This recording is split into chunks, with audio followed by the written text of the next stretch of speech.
오늘은 예수님이 누구신가 11번째 나는 포도나무이다. 할렐루야.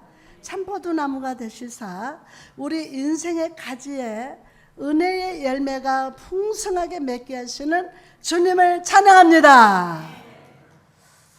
이 시간 말씀을 보내시는 주님을 여러분 각 사람이 만나고 경험하고 그 은혜의 강가에서 영, 육, 전 존재가 치유받고 회복되시기를 주님의 이름으로 축복합니다.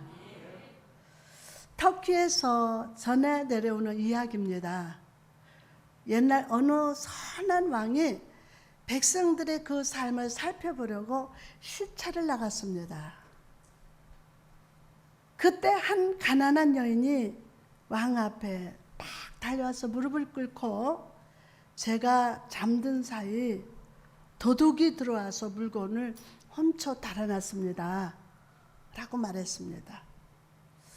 그 가난한 여인은 좀 소중한 게 있었던가 봐요.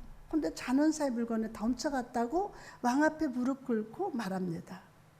왕은 여인에게 아니 그렇게 중요한 물건이라면 잠을 자지 말아야지 왜 잠들었는가? 라고 여인을 꾸짖었어요. 그러자 이 여인은 저는 폐하를 믿고 편히 잤습니다.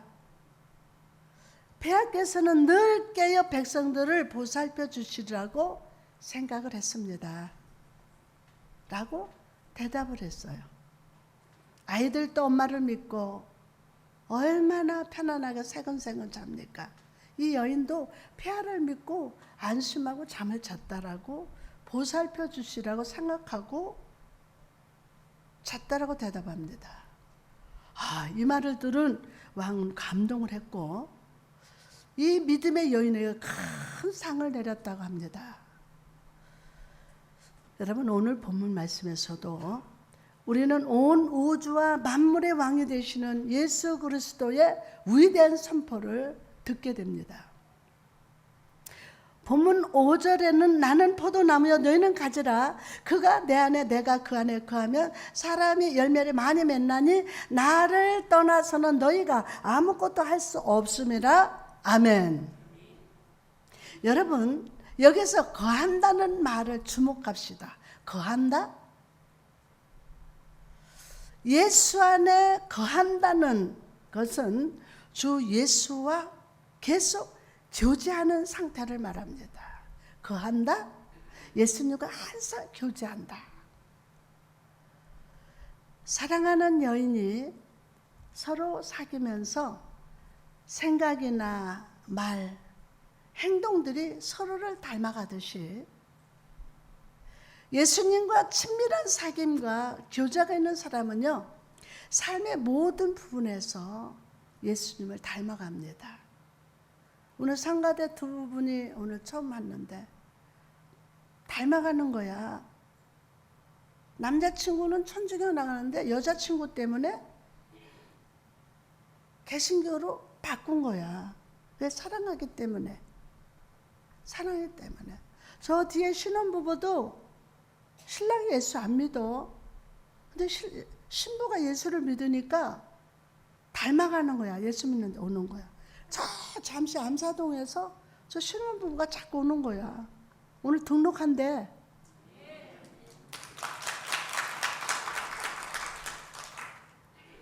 서로 사랑하니까. 예수님과 친밀한 사귐, 교제. 여러분 안에 다 있는 줄 믿습니다. 그러면 여러분의 삶의 모든 부분에서 예수님을 닮아간다는 거예요. 예수님께서도 모든 삶 속에서 아버지 하나님의 뜻을 행하기를 즐거워하셨어요.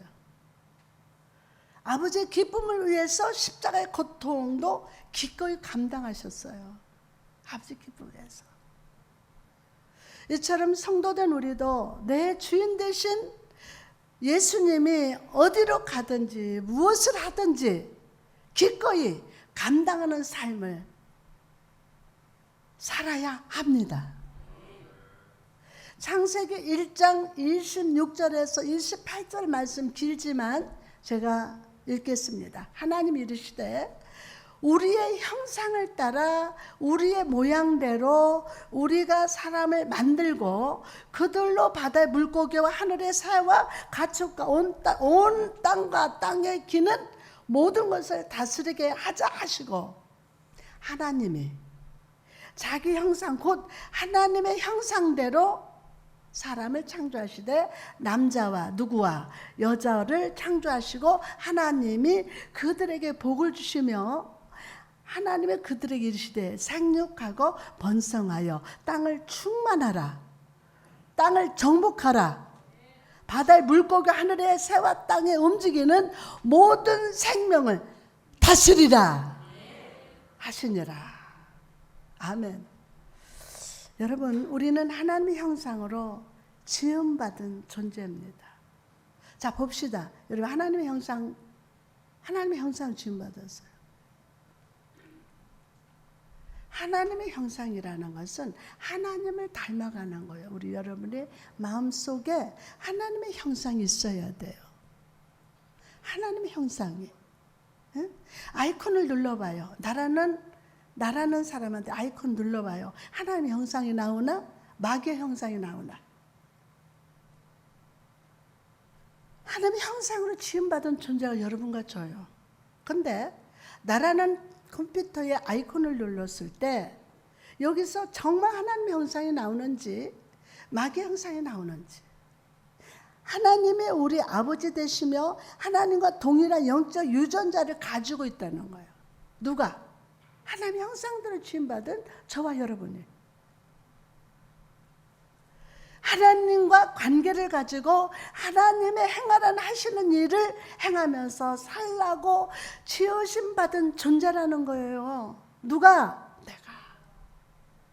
하나님께서 우리가 하나님의 지으심 받은 자로서 잘 사는 것이 무엇인지 알려주시려고 예수님을 이 땅에 보내주셨어요. 예수님을 우리가 더 잘 알수록, 예수님을 닮아갈수록 예수님처럼 생각하고 예수님처럼 말하고 예수님처럼 행동할 때 우리는 하나님의 나를 지으신 뜻에 더 합당한 삶을 살게 됩니다. 그런데 제가 이 세상에 들어온 순간 죄는 하나님 안에서 삶을 살아가는 것을 벗어나 내 마음대로 살아가도록 충동질을 칩니다. 얼마나 입으로는요 예수님 자랑하고 예수님 역사하셔서 우리 목사님 통해서 역사했어. 그런데 하나님 안에서 삶을 살아가는 것을 벗어나서 내 마음대로 살도록 이 죄는 막 충동질을 쳐요. 죄는 의도적으로 하나님 방식에서 떨어져서 내 방식대로 행하는 것이 죄입니다. 죄가 사람의 마음에 자리 잡으면 하나님으로부터 떨어지는 성향이 생겨납니다. 하나님께로부터 떨어지는 그 성향이 생겨나요. 하나님이 내 인생 속에 상관하시는 것을 싫어합니다. 한번 여러분 베드로를 떠올려보세요. 베드로, 예수님이 재판받기 위해서 끌려가셨을 때 베드로는요 뜰 밖에서 예수님을 모른다고 3번이나 부인을 합니다. 수제자 베드로가 예수님을 욕하고 예수님을 모른다고 맹세까지 합니다. 이처럼 제가 마음에 뿌리를 내릴 때 아무리 믿음 좋은 사람도 하나님과 떨어지려는 경향이 생겨납니다. 로마서 1장 21절에서 24절 말씀 보니까 하나님을 알되 하나님을 영화롭게도 아니하며 감사하지도 아니하고 오히려 그 생각이 허망하여지며 미련한 마음이 어두워졌나니 스스로 지혜 있다 하나 어리석게 되어서 썩어지지 아니하는 하나님의 영광을 썩어질 사람과 새와 짐승과 기어다니는 동물 모양의 우상으로 바뀌었느니라.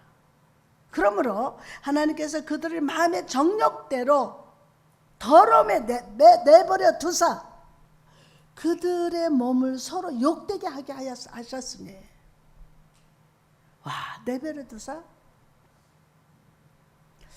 여러분, 이 말씀을 보면서 사람들은 하나님의 사람들의 죄 중에 그대로 놔두시는 분이라고 생각합니다.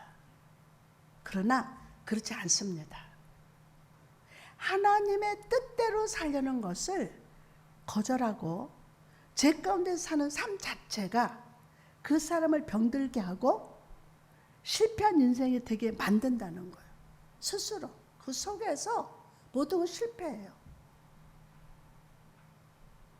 와, 하나님의 뜻을 깨닫지 못하고요. 사람들이 그런 말을 짐승만도 못하다. 아니, 이거는 귀신보다도 못해. 그 자체가, 그 삶 자체가 그 사람을 병들게 하고 실패한 인생이 되게 만든다는 거예요. 우리가 자녀들을 키울 때 때때로 이것을 하지 마라, 이런 곳에 가지 마라 라고 금지할 때가 있어요. 빨간줄을 탁 칠 때가 있어요. 자녀들의 입장에서는 부모의 말이 이해가 되지 않고 너무 구식 같아. 지금 현대가 어떤 때인데 옛날 고리탑답한 구식을 말한다. 그러나 그런 부모의 말 속에는 자녀를 속박하려는 마음이 아니라 젊을 날 한때는 아이였으며 청년이었던 내가 저질렀던 실수 실패를 저지르는 것을 원치 않는 사랑의 마음이에요. 나같이 살지 말라. 난 젊을 때 이렇게 살았고 난 이랬다. 그러니 아들아, 딸아, 나같이 살지 말라. 그런 마음이에요. 아버지 사랑의 마음. 나는 실패하지만 내 아들, 내 딸만큼은 똑같은 실패, 똑같은 실수를 하지 않기를 바란다는 것입니다. 성도 여러분, 이처럼 하나님께서는 세상을 창조하신 후부터 수많은 사람들의 삶을 살펴보았어요. 하나님의 형상대로 지음받은 내가 하나님을 떠나서 죄 가운데 거할 때 얼마나 큰 실패와 상처와 눈물이 있는지를 친히 다 보셨어요. 여러분, 저는 아주 티끌만큼 하나님이 일한다고 하는데 성도들의 마음을 조금씩은 느껴요. 어떨 땐 막 야단도 치고 혼내기도 하고 꿀밤도 주고 한데 이 마음에서 타요. 때로는 겉으로 눈물 나오지만 때로는 속에서 눈물이 주르륵 흘러요. 세상에서 방황할 때 나 주님을 몰랐네. 내 맘대로 고집하며 온갖 죄를 저질렀네. 맞아요.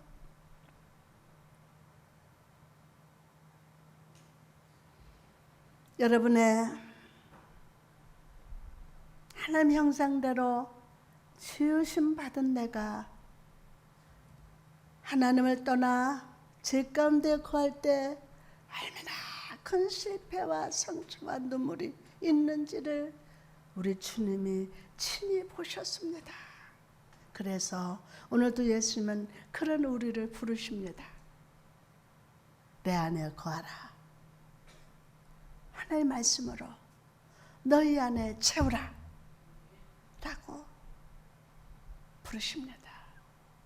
내 안에 거하라. 내 안에 거하라. 하나님의 말씀으로 너희 안에 채우라. 채우라 이러시면서 지금도 부르세요. 부르세요.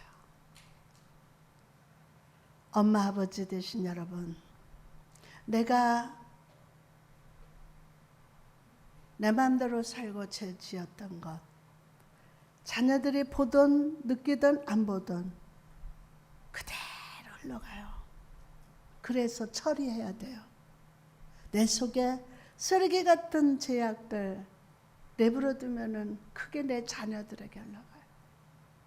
나 아버지같이 안 살 거야 하는데 아버지하고 똑같이 살아. 나 엄마같이 안 살 거야. 근데 엄마같이 똑같이 해요. 자녀들이. 여러분, 나는 불가능하지만 주님은 전능하십니다. 나는 한계가 있지만 주님은 무한하십니다. 나는 실수가 많습니다. 그러나 주님은 완전하십니다.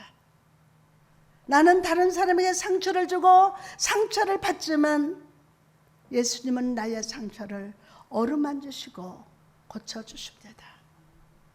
그분이 내 안에 계실 때 나의 모든 부족함이 주의 은혜로 덮어집니다.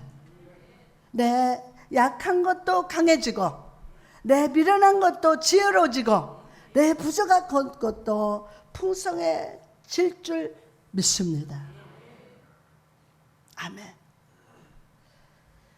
미래학자 옐빈 토플러는 말하기를 미래의 지식인은 글을 읽고 쓰는 법을 아는 사람이 아니다. 미래의 지식인은 학습하고 읽고 다시 배울 줄 아는 사람이다 라고 했습니다. 저는 이 말을 다시 해석하고 싶습니다.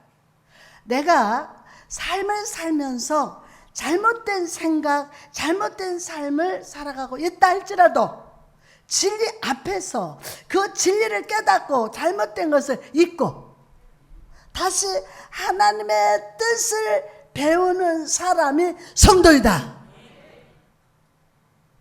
진리 앞에서 진리를 깨닫고 잘못된 것을 잊고 다시 하나님의 뜻을 배우는 여러분 되시기를 주님의 이름으로 축복합니다. 아멘. 내 뜻대로 사는 삶을 멈추고 예수님과 교제하며 예수님 안에서 열매 맺는 삶, 하나님의 영광에서 영광으로 이끄시는 삶, 주님의 형상대로 살아가게 하시는 삶을 배워야 할 줄 믿습니다. 고린도후서 3장 18절에서 우리가 수건을 벗은 얼굴로 거울을 보는 것 같이 주의 영광을 보며 그와 같은 형상으로 변화하여 영광에서 영광 이르니 곧 주의 영으로 말미암느니라. 많은 사람들이 하나님을 내가 원하는 형상, 나를 행복하게 해주는 형상으로 만듭니다. 맞습니다. 그렇게 하고 있어요. 그리고 내가 원하는 일, 내가 원하는 목적과 꿈이 이루어지지 않으면 그 책임을 하나님께 돌립니다. 원망하고 불평합니다. 그러나 성경은 우리가 주 안에서 그와 같은 형상으로 변화해야 한다고 말씀합니다. 하나님 형상대로 지음받은 우리가 그와 같은 형상으로 변할지어다. 주님이 말씀하시는 거예요. 주님 안에 거하며 주님의 말씀이 여러분의 생각과 감정과 삶의 토대가 되게 하시기 바랍니다. 그리고 그 주님을 믿고 믿는 자로 살아가시기를 주의 이름으로 축복합니다. 주님을 믿고 믿는 자로 살아가는 거. 주님을 믿고 믿는 자로 살아가는 거. 여러분, 아브라함을 떠올려 보시기 바랍니다. 우상 만드는 자의 아들이었던 그가 믿음의 조상이요. 복의 근원이 된 이유가 무엇입니까? 하나님 말씀을 마음에 믿고 순종하며 쫓아갔기 때문이에요. 창세기 12장 4절 보니까 이에 아브라함이 여호와의 말씀을 따랐고, 내가 믿음이 언제 생겨났는지 정확하게 기억하는 사람, 있으면 손 들어봐요. 내가 언제 믿음이 생겼는지 기억하시는 분 손 들어봐요. 왜 없디야? 큰일 났네. 없어요. 내가 언제 믿음이 생겼는지 정확하게 기억하는 사람은 없어요. 없어요. 잘 들어보세요. 하나님의 말씀을 보내실 때 그 말씀을 듣고 내가 받아들일 때 믿음은 서서히 자라납니다. 아브라함도 처음부터 복의 사람, 믿음의 사람이 아니었어요. 그러나 그 말씀을 듣고 순종하며 따라가는 순간 그 믿음도 자라나기 시작했습니다. 아, 나는 믿음이 커. 몰라요. 모르는 사이에 난 목사가 됐어. 그냥 다녔어. 가서 아멘하고 말씀을 받았고 그냥 아멘하고 순종했는데 어느 날 내가 목사 됐네. 나 믿음 없는 것 같아. 그런 분이 많을 거예요. 아, 나 믿음도 없는 것 같아. 근데 믿음은 지금 잘하는 걸 몰라 지금. 근데 말씀 받고 순종하니까 막 잘하고 있어. 그때부터 성숙해져. 그게 믿음의 사람이라는 거예요. 아브라함도 처음부터 복의 사람이 아니었어요. 그저 말씀 듣고 말씀 따라 순종하고 그래서 그 믿음이 막 자라나기 시작했어요. 오늘 설교 말씀을 듣고 믿고 순종하시기를 결단합시다. 여러분의 믿음이 자라날 겁니다. 내가 느껴지지 않아도 알 수는 없지만 믿음은 점점 자라나요. 오늘 믿음이 자라난다.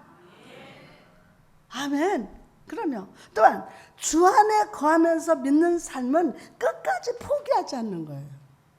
어떤 뭐가 와도 환난이 와도 비박이 와도 내 주만 위해 내가 살리라. 창세기 11장 31절에서 32절에 데라가 그 아들 아브람과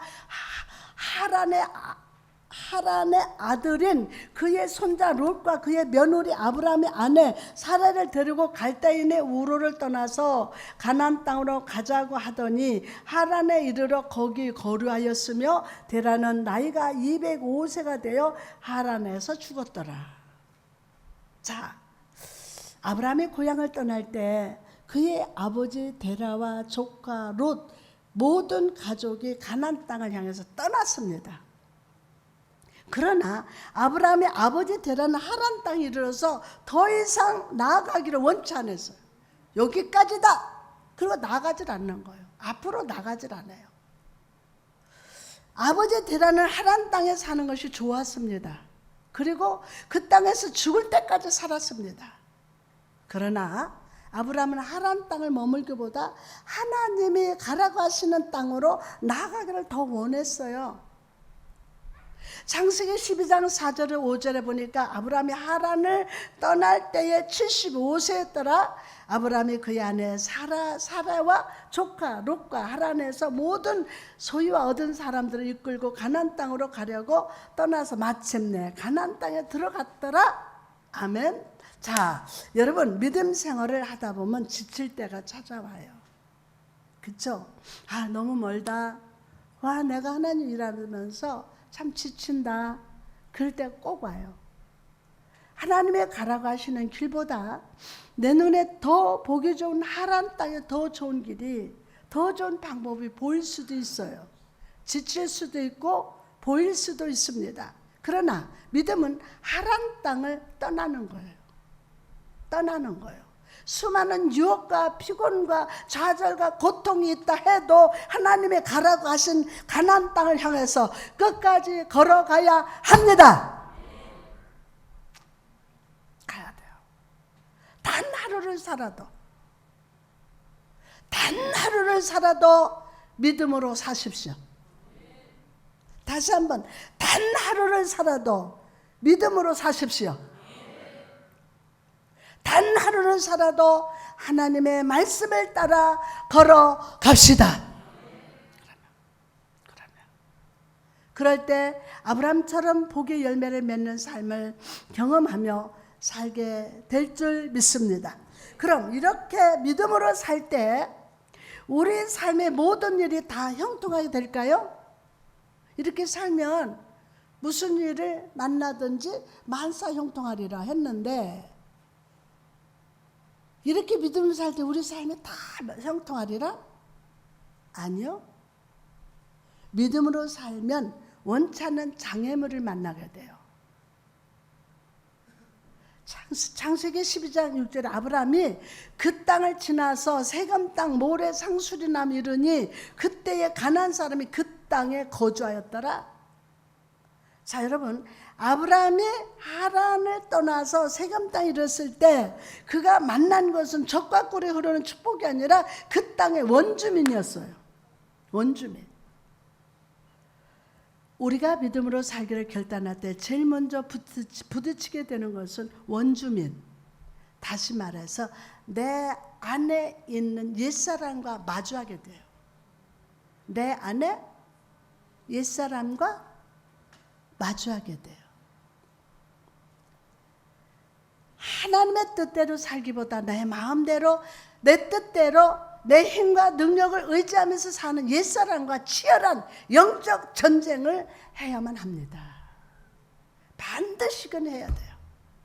내 과거의 삶과 내 자아가 깨지고 내 옛사람을 죽이고 그리스도를 인정하며 순종할 때 주님의 비전이, 주님의 뜻이 내 삶에 이루어짐을 믿으시기를 바랍니다. 아멘.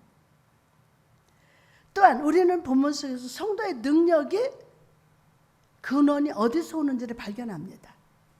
본문 5절에 보니까 나를 떠나서는 너희가 아무것도 할 수 없습니다. 줄기에서 떨어진 나무까지는 아무리 아주 튼실한 포도 열매가 맺혀 있어도 그것은 죽은 가지예요. 줄기에서 떠났으니까. 저처럼 예수님과 교제가 끊어진 사람은 아무리 세상에서 성공적으로 살아도, 가진 지식이 많아도, 결국 하나님이 기뻐하시는 열매, 복된 인생을 살아갈 수 없다는 거예요. 무식한 어부였던 베드로를 보십시오. 그가 성전 미문에 앉아있던 안진뱅이를 일으킬 때 그가 사용한 것은 예수 그리스도 이름이었어요. 예수 그리스도 이름. 로마의 시민권을 가진 자여 하나님 말씀에 대해서 뛰어난 지식을 가졌던 바울도 그의 능력은 예수님으로부터 오는 것이라고 고백하고 있었어요. 여러분, 빌립보서 4장 13절에 보니까 내게 능력 주시는 자 안에서 내가 모든 것을 할 수 있느니라. 아멘하고 받으세요. 아멘. 열왕기상 18장 30절 이하를 살펴보면요, 엘리야가 갈멜산에서 바알과 아세라 선지자 몇 명, 850명과 영적 대결을 하는 장면이 나옵니다. 바알과 아세라 선지자가 아무리 춤을 추고 노래를 부르면서 심지어 칼로 몸을 상하게 해도 아무 응답이 없었어요. 그리고 엘리야의 순서가 되었을 때 그는 먼저 무너진 여호와의 제단을 다시 고쳐 세웠어요. 무너진 제단을. 그리고 나무를 쫙 올리고 범제물을 올린 후에 그 제물 위에다 물을 갖다 붓습니다. 고랑까지 다 차도록 물을 갖다가 전부 부어요. 생각해 보십시오. 물에 젖은 장작이 불에 잘 탑니까? 예? 아니요. 그럼 무슨 장작이 잘 타요? 마른 장작이 잘 탑니다. 물도 보통 부은 게 아니에요. 고랑까지 꽉 차도록. 자, 그러나 하나님께 엎드려 예배하며 기도했을 때 하늘에서 불이 내려왔어요. 그 불이 젖은 장작을 태우고 재물을 태우고 도랑의 물까지 다 태웠어요. 자, 많은 주의 자녀들이 삶의 문제 앞에서 이렇게 말합니다. 목사님, 하나님의 살아계신 게 맞습니까? 매주 예배를 드려도 계속 기도를 해도 내 삶은 그대로 정체된 것 같습니다. 문제는 여전하고 고난도 여전합니다. 예배가 무슨 소용이 있습니까? 자, 여러분, 내가 부지런히 노력하고 힘을 쓰는데도 삶이 변하지 않는 이유가 무엇입니까? 오늘 제가 가르쳐 드릴게요. 그 이유가 무엇입니까? 그 이유는 우리의 본질이 젖은 장작이기 때문이에요. 우리의 본질이 젖은 장막이기 때문이에요. 장작. 우리의 힘과 능력으로는 인생을 능력으로 불태울 수 없어요. 에? 인생을 능력으로 불태울 수 없어요. 그러나 젖은 장작 같은 인생이라도 주님 앞에 나가면, 주님 앞에 나가면 하나님의 임재, 하나님의 은혜, 성령의 불이 나를 붙드시고 회복시켜 주시는 역사를 경험하게 됩니다. 내가 주 안에, 주가 내 안에 영적으로 한 몸이 되어서 주님의 전능하심을, 주님의 은혜를, 주님의 치유를, 주님의 음성을 매 순간 들으면서 형통하게 되고 열매 맺는 삶을 살게 될 것임을 믿으시기 바랍니다. 그러면 여러분, 요셉을 보십시오. 창세기 39장에 보니까 요셉의 삶에 한 중요한 기록이 나옵니다. 창세기 39장 2절, 여호와께서 요셉과 함께 하심으로 그가 형통한 자가 되어 그의 주인 애굽 사람의 집에 있으니, 또 39장 23절을 보니까 간수장은 그 손에 맡긴 것을 무엇이든지 살펴보지 아니하였으니 이는 여호와께서 요셉과 함께 하심이라 여호와께서 그를 범사에 형통케 하셨더라. 아니, 간수장이 맡긴 것을 하지 않아. 그러니까 요셉이 함께 하심으로 여호와께서 그를 범사에 형통케 하셨대요. 요셉이 다 하게 하시는 거야. 그래서 범사에 다 형통케 하셨느니라. 39장 2절에서 23절에 쭉 보면 한 여호와께서 요셉을 가정총무로 감옥에 가서도 형통케 하신 것처럼 보입니다. 그런데 사실 2절에서 23절 사이에 요셉의 삶을 보면 계속해서 불통합니다. 계속 추락합니다. 불통하고 추락하고 형통그냥. 그런데 하나님 입장에서는 형통했다고 말씀하셨어요. 여러분, 누명을 쓰고 감옥에 가게 된 것이 형통입니까? 형통하다면 노예로 팔리지 말았어야죠. 감옥에 가서는 안 되죠. 여러분, 여기서 우리는 세상이 말하는 형통과 하나님의 말씀하신 형통이 다르다는 것을 봅니다. 세상은 내가 원하는 모든 일이 잘 되고 부자가 되고 높은 의지에 있는 것을 형통이라고 합니다. 그러나 성경이 말하는 형통이란 여호와 하나님이 함께 하시는 것, 하나님의 뜻대로 가고 있는 것을 의미합니다. 자, 요셉은 하나님과 동행하는 삶을 살았습니다. 하나님의 임재 아래 거하면서 자기가 있는 삶의 현실에서 최선을 다했어요. 이게 중요해요. 자기가 있는 삶의 현실에서 최선을 다했어요. 종살이 할 때도 최선을 다했어요. 감옥에 가서도 최선을 다했어요. 자기가 처한 곳에서, 자기가 있는 그 자리에서, 그 삶의 현실에서 최선을 다했다는 거예요. 최선을 다했다는 거예요. 그는 그곳에서 순종을 배우고 지혜를 얻고 애굽 총리로서의 모습으로 성장하고 막 다듬어졌어요. 다듬어졌어. 오늘 여러분의 삶, 이 하루가 여러분 눈에 보기에 캄캄하고 젖은 장작 같아도 여러분이 하나님 임재 아래에 거하고 있다면 여러분의 살아가는 하루하루는 여호와의 보시기에 형통한 날임을 믿으시기 바랍니다. 참, 이 그 수많은 40여 년 동안을 제가 한 건 하나도 없어요. 오늘 주어진 최선을 다하는 거예요. 아버지 내가 할 수 있는 거는 아무것도 없어요. 능력도 없고 은사 받은 것도 아버지 거고. 그래 교회가 한 사람이 남아도 아버지는 할 겁니다. 최선을 다할 겁니다. 신방을 가도 막 부흥하는 것 같아. 그것밖에 할 일이 없어 내가. 그런데 우리 주님이 형통을 주셔. 작은 일이라도 정직하게 막 최선을 다하는 거야. 우리 집사님은 막 다다다다다 이렇게 걸어 막 바빠. 이것저것 하려니까 막 바빠. 이게 최선이야. 여러분과 저는 할 수 있는 게 아무것도 없어. 아무것도 없어. 최선을 다. 단 하루를 살아도 요셉처럼 삽시다. 있는 자리에서 최선을 다하며 하나님의 때를 기다리십시오. 어제보다 오늘 더 믿음 안에서 하나님을 아는 시간에서 자라나시길 바랍니다. 그렇게 축복합니다. 그럴 때 젖은 장작의 불로 임하시는 하나님, 우리의 삶을